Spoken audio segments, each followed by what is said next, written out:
What's up guys, Jordan Troxell here. I work for Factory HRC. We're here at the Red Bull Straight Rhythm at the Pomona Fairplex, and this is Ken Roczen's CR250.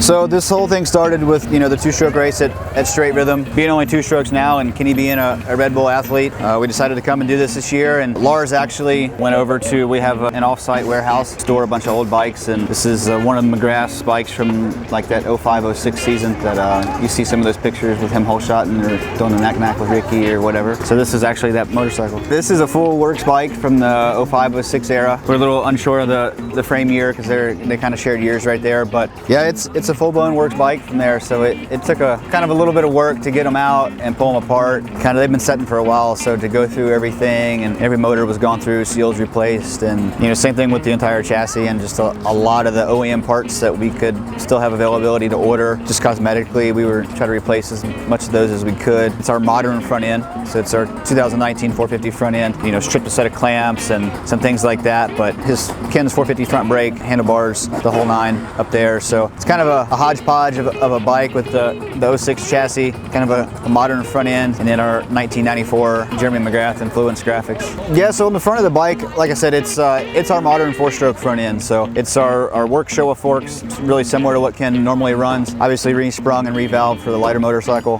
Triple clamps are the same, bar mounts, everything like that. Cable clutch, can't run the hydro here. But as far as the front end, it's our modern setup. The rest of the bike, it's actually got some cool stuff. Being a works bike from that era, there's a lot of one-off parts on it. The shifter, some of our covers, we still had foot pegs from that era, like new foot pegs I was able to put on. In addition to the Showa stuff, one of the really cool things was they actually came over and took measurements and made a prototype 3D printed shock, brought it over, mocked it up, and then actually made a couple of the actual shock bodies off of that model, just specifically for this project. It was pretty cool to see their commitment there.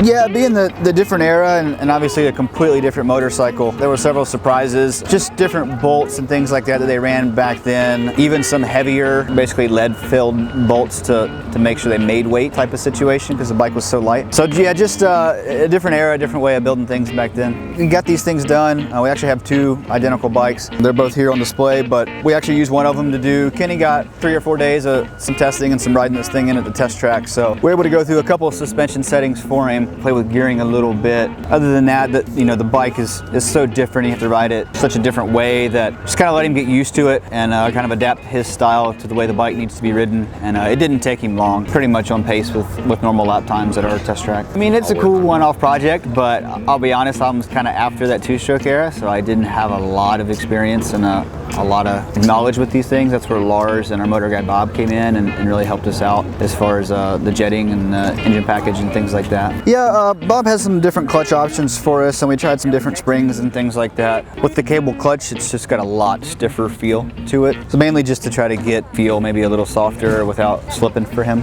2 buttons on the handlebar. One of them's actually a start switch. We don't really use that, but they did have that technology and stuff back then, which was interesting. But the linkage was the works linkage from that era, so we didn't do any testing or any changing with that. We just cut a couple suspension settings to match with it. Being the works bike, all that stuff had already been gone through. Like the frame was quite a bit different. And that was actually one of the fun things is I actually didn't disassemble either one of these motorcycles, and then everything was in a pile, and lucky me got to assemble them, and I didn't know what came out of where or what went back where, so it took me some time to figure that one out, and just plug and play with bolts until you figure it out.